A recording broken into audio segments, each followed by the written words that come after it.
이번 시간에는 구차시 우리나라 산지, 하천, 평야, 해안의 특징에 대해서 알아보겠습니다. 사회책 29쪽에서 33쪽까지입니다.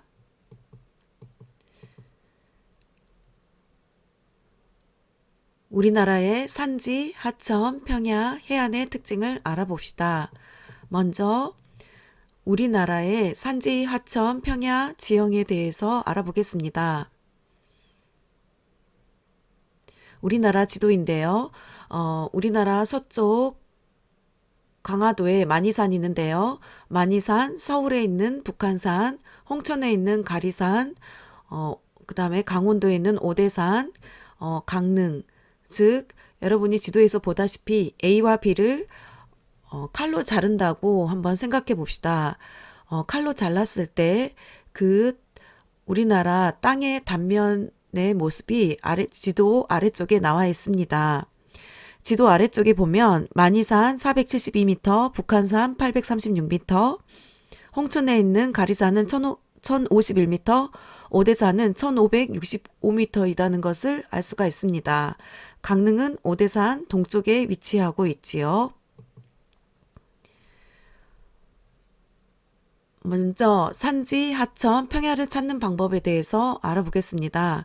우리가 지도를 볼 때는 항상 범례를 먼저 살펴봐야 합니다. 육지 높이에 따라 색깔을 다르게 칠하였습니다. 우리가 산지, 하천, 평야를 찾을 때는 항상 범례를 보고 찾아야 됩니다. 왼쪽 아래에 있죠.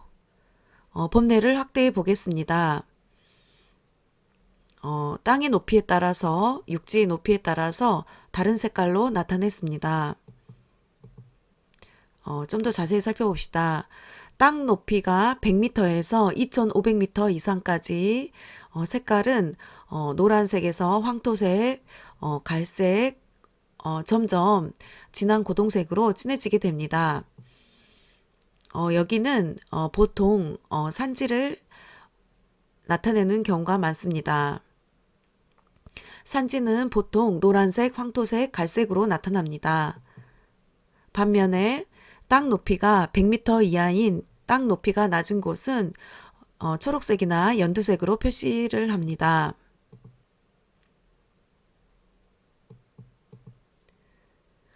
우리나라 하천을 나타낸 지도입니다.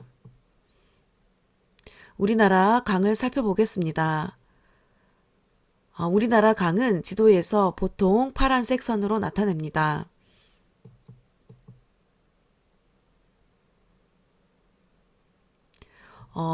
우리나라 한반도 지도에서 노란색, 황토색, 갈색은 땅의 높이가 보통 여기 지도 아래 범례에 보면 지금 보니까 500m, 2500m 정도 되죠. 굉장히 여기는 땅이 높은 곳, 즉 산지를 의미합니다. 우리나라 서쪽에는 평야가 있는데 초록색으로 표시되어 있죠. 여기는 연두색이나 초록색으로 표시된 부분은 땅 높이가 100m 이하인 부분이란 걸 알 수가 있습니다. 정리하자면 산지는 노란색, 황토색, 갈색으로 보통 나타내고 있습니다. 우리나라는 국토의 약 70%가 산지입니다. 우리나라는 굉장히 산이 많은 국가여서 유럽에서 온 사람들은 한국에 와서 깜짝 놀라기도 합니다. 왜 이렇게 산이 많냐고. 우리나라 산맥에 대해서 정리해 보겠습니다. 여러분 사이가 부도에도 나와 있습니다. 북한의 중심 세로로 가로지르고 있는 것 낭림산맥, 낭림산맥에서 뻗어나온 강남산맥, 저규령산맥, 묘양산맥이 있습니다. 더 남쪽으로 내려가면 북한 지역에 언진산맥, 멸악산맥이 있습니다. 북한의 동쪽으로 가보겠습니다. 아니네요. 자, 북한에서 또 뻗어나온 마식령 산맥이 있습니다. 북한의 동쪽으로 가면 한경산맥, 세로로 마천령 산맥이 가로지르고 있습니다.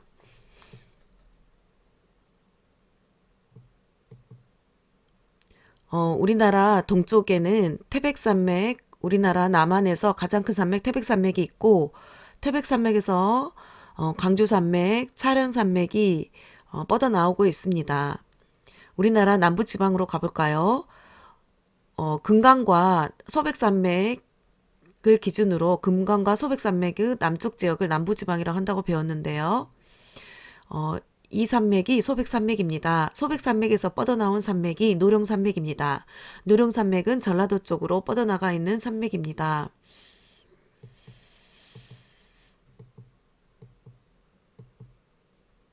우리가 저번 시간에 점토로 우리나라 산맥을 만들어 보는 것을 했는데요. 두 가지를 비교해 보겠습니다. 우리나라에서 높고 험한 산은 대부분 어느 쪽에 많다는 것을 알 수 있습니까? 황토색, 갈색, 진한 고동색으로 표시된 부분이 산지 지역인데요. 북한에 굉장히 갈색이나 황토색, 고동색이 많이 보인 것을 알 수 있죠. 그 다음에 오른쪽 지도에 보면 우리나라는 동쪽에 굉장히 황토색, 고동색이 많이 보인 곳으로 보아 산이 많다는 것을 알 수 있습니다. 정리하면 우리나라의 높고 험한 산은 대부분 북한의 북쪽 지역과 남한에서는 동쪽 지역에 산이 많습니다. 범례를 살펴봅시다. 평야는 범례에 살펴보면 100m 이하 초록색으로 표시되어 있습니다. 연두색이나 초록색으로 표시되어 있는데요. 100m 이하는 땅이 상대적으로 낮고 평평한 지역입니다. 우리나라는 어느 쪽에 연두색이나 초록색이 많이 지도에서 칠해져 있는지 살펴봅시다. 우리나라에서 낮은 평야는 주로 어느 쪽에 많다는 것을 알 수 있습니까? 우리나라의 낮은 평야는 서쪽에 발달해 있다는 것을 알 수 있습니다. 우리나라 서쪽에 황토색보다는 연두색이나 초록색이 많이 보입니다. 그러면 지도를 좀 더 확대해서 우리나라 서쪽에 있는 평야를 살펴보겠습니다. 북한의 서쪽에도 평야가 많이 있습니다. 영천평야는 압록강 남서쪽에 있는 평야죠. 안주 박천평야는 청천강의 하류에 있는 평야입니다. 대동강 하류에 평양평야가 있고요. 더 남쪽으로 내려가면 재령평야가 있습니다. 북한의 동쪽에도 평야가 조금 있는데요. 마청령 산맥 동쪽에 수성평야가 있고 함흥냉면으로 유명한 지역 함흥 지역에 함흥평야가 있습니다.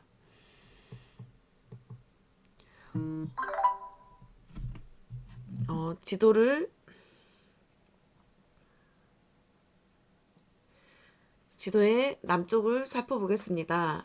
아까 재령평야까지 살펴봤죠.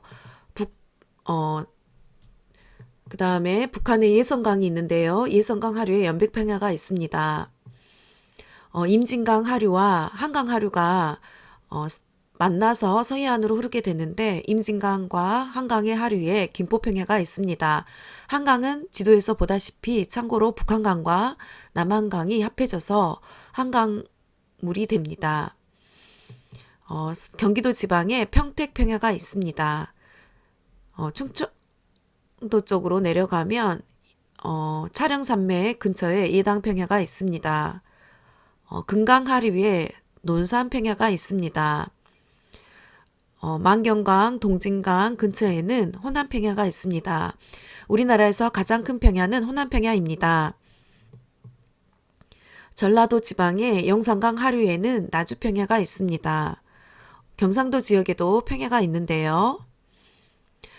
낙동강은 남해안으로 흐르는 강이라고 저번 시간에 배웠지요. 섬진강과 낙동강은 우리나라 남해안으로 흐르는 강인데요. 낙동강 하류에 김해평야가 있습니다. 정리해 봅시다. 우리나라의 땅의 높이가 낮은 평평한 땅인 평야는 주로 어디에 발달해 있습니까?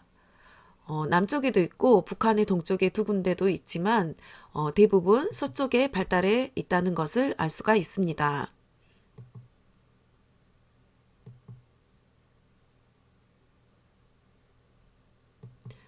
자, A, B를 잘랐다고 생각해 봅시다. 강화도의 만이산, 서울특별시의 북한산, 홍천의 가리산 주변 지역, 그 다음에 강원도의 오대산, 강릉 지역, A, B를 칼로 잘랐다고 생각해 봅시다. 그러면 우리나라 땅의 단면이 아래쪽의 모습과 같이 됩니다. 만이산 472m, 북한산 836m, 가리산 1051m, 오대산 1565m, 강릉 오른쪽에 있지요. 강릉시는. A, B를 칼로 잘랐다고 생각했을 때 우리나라 땅의 단면을 보니까 우리나라는 땅의 높이가 어느 쪽이 높고 어느 쪽이 낮다는 것을 알 수가 있습니까? 네. 우리나라는 여러분이 여기 아래쪽에 네모를 살펴보면 동쪽이 높고 서쪽으로 갈수록 땅이 낮아진다는 것을 알 수가 있습니다. 우리나라는 동쪽이 높고 서쪽이 낮기 때문에 동력동, 노풀고, 선역서, 낮을 저자를 써서 동고서저 지형이라고 합니다. 이번에는 우리나라의 강에 대해서 살펴보겠습니다. 넘어가 버렸네요. 서쪽에 청천강, 북한에서 이렇게 북쪽에서 아래쪽으로 쭉 내려오면 대동강, 쭉 내려오면 한강, 금강, 여러 강들이 있지요.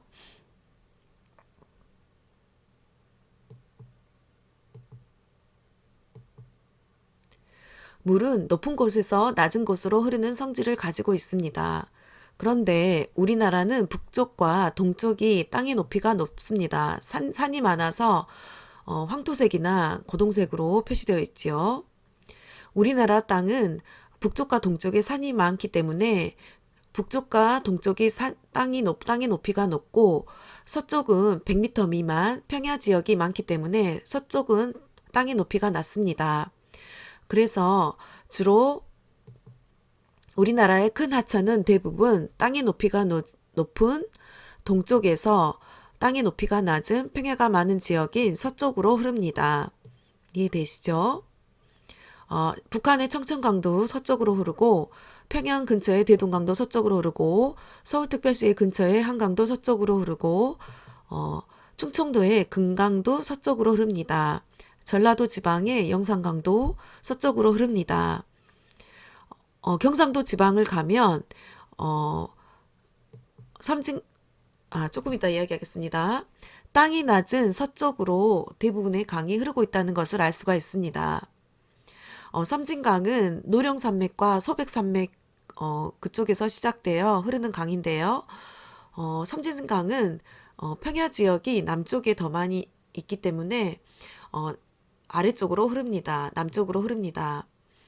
경상도 지방에 있는 낙동강도 디귿이 소백산맥인데요.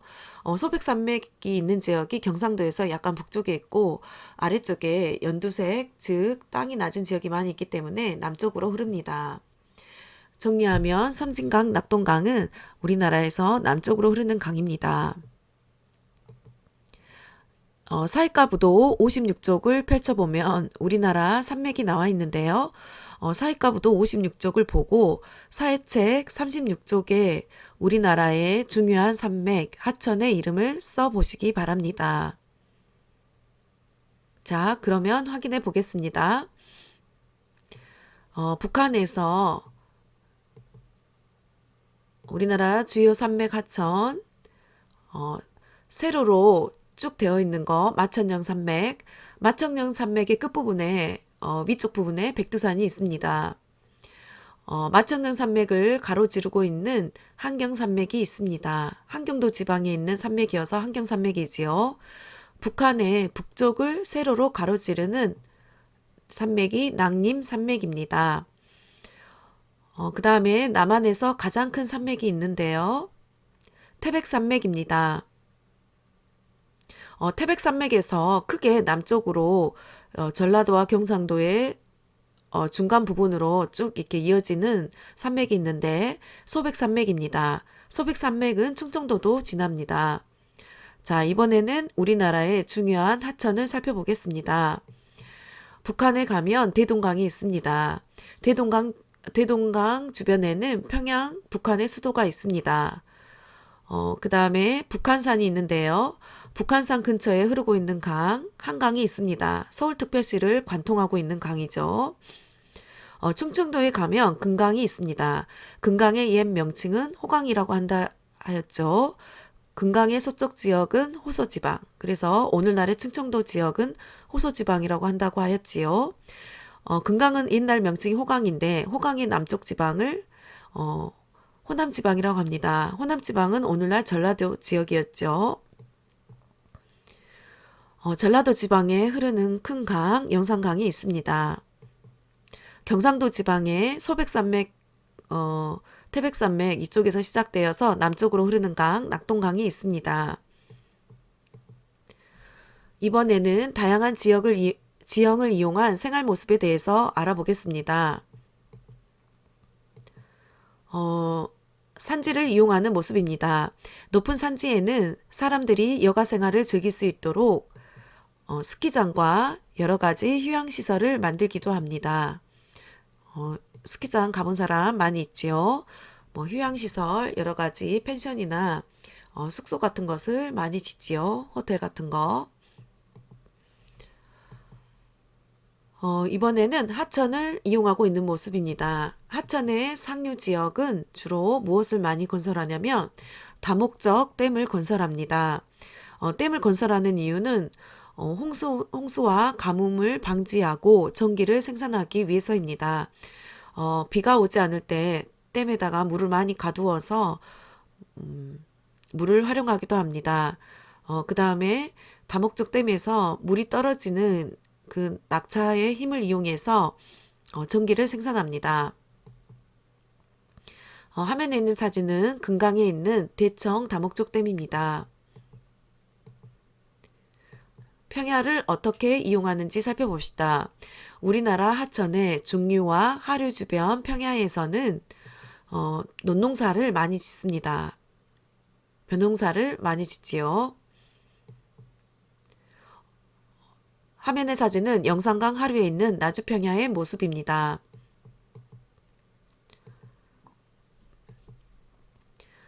평야는 땅이 평평하기 때문에 옛날부터 큰 도시들이 발달했습니다. 서울특별시도 평야 지역이라고 할 수도 있고요. 그러니까 평평한 땅이 펼쳐져 있지요. 화면에 있는 사진은 서울특별시 강서구의 모습입니다. 이번에는 우리나라 해안선을 따라 연필로 그려보겠습니다. 여러분 사회책 33쪽 지도에 해안선이 나타나 있는데요. 가운데 지도를 살펴보시기 바랍니다. 우리나라 동해안을 확대한 그림이 오른쪽 위의 사진입니다. 영양 강릉 삼척, 동해 삼척. 우리나라 황해, 즉 서해안을 확대한 그림이 왼쪽 윗부분입니다. 빨간 원 안에 있는 지역이 당진, 서산, 태안, 보령입니다. 그 다음에 가운데 지도에서 빨간 원 안에 있는 지역을 확대한 모습이 아래쪽 사진입니다. 고흥, 여수, 남해, 통영, 거제. 해안선을 따라 선으로 연결해 보시기 바랍니다. 즉, 그 점선을 따라 선으로 연결해 보시기 바랍니다. 그러면 정리해 보겠습니다. 동해안의 그 해안선을 따라 선으로 선으로 연결해 보면 이런 모습이 됩니다. 자, 동해안은 해안선이 엄청나게 복잡하지는 않지요. 동해안은 해안선이 간단합니다. 간단하다는 비슷한 의미로 단조롭다는 표현을 씁니다. 해안선이 단순하고 간단합니다. 즉 단조롭다고 표현합니다. 우리나라 서해안 빨간 원 안에 있는 부분을 확대한 모습이 왼쪽 사진인데요. 해안선을 따라 선을 연결하면 굉장히 어떻다는 걸 알 수 있습니까? 우리나라 서해안의 해안선은 굉장히 복잡하죠. 막 들어갔다 나왔다, 들어갔다가 나왔다가. 여러분도 따라서 그리기가 힘들었을 것입니다. 그리고 서쪽에 보면 황해 바다 위에 섬이 굉장히 많다는 것을 알 수가 있습니다. 우리나라 남해안 빨간 원 안의 부분을 확대해서 해안선을 따라 그려보면 여러분 굉장히 힘들었죠. 해안선이 들어갔다가 나왔다가 굉장히 복잡하다는 것을 알 수가 있습니다. 또한 우리나라 남해에는 굉장히 크고 작은 섬들이 많지요. 이것으로써 오늘 9차식 공부는 마치겠습니다. 오늘 이 시간 배운 것을 학습지로 간단히 정리해 보겠습니다. 우리나라 산지, 하천, 평야를 찾을 때는 먼저 봄내를 찾고 찾아야 됩니다. 우리나라 국토의 70%는 산지이다. 우리나라의 높고 험한 선은 대부분 북쪽과 동쪽에 많다. 낮은 평야는 서쪽에 발달했다. 100m 이하 땅이 낮은 곳은 초록색이나 연두색으로 표시되어 있습니다. 우리나라는 동쪽이 높고 서쪽이 낮은 지형이다. 그래서 동고서저 지형이라고 합니다. 우리나라 큰 하천은 대부분 땅이 높은 동쪽에서 땅이 낮은 서쪽으로 흘러갑니다. 우리나라의 주요 산맥, 북한의 한경도에 있는 마천령 산맥, 한경산맥, 북한의 세로로 뻗어 있는 낭림산맥, 그 다음에 남한에서 가장 큰 태백산맥, 태백산맥에서 뻗어나온 남쪽으로 쭉 뻗어나온 산맥이 소백산맥, 강은 위쪽부터 평양 근처 대동강, 서울 근처 한강, 충청도에 흐르는 금강, 전라도에 흐르는 영산강, 경상도에서 남쪽으로 흐르는 낙동강이 있습니다. 산지는 높은 산지에는 사람들이 여가 생활을 즐길 수 있도록 스키장과 휴양시설을 만든다. 하천 상류에는 다목적 댐을 건설해 홍수와 가뭄을 방지하고 전기를 생산한다. 평야, 하천 중류, 하류 주변 평야에서는 논농사를 많이 짓는다. 평탄한 평지에는 옛날부터 큰 도시들이 발달했다. 우리나라 해안선을 따라 그려보면 서해안은 해안선이 맨 왼쪽 사진이죠. 매우 복잡하고 섬이 많다는 것을 알 수 있습니다. 동해안은 해안선이 단조롭고 섬이 별로 없다는 것을 알 수 있습니다. 남해안은 해안선이 매우 복잡하고 섬이 많다는 것을 알 수가 있습니다. 이것으로써 오늘 사회 공부를 마치겠습니다.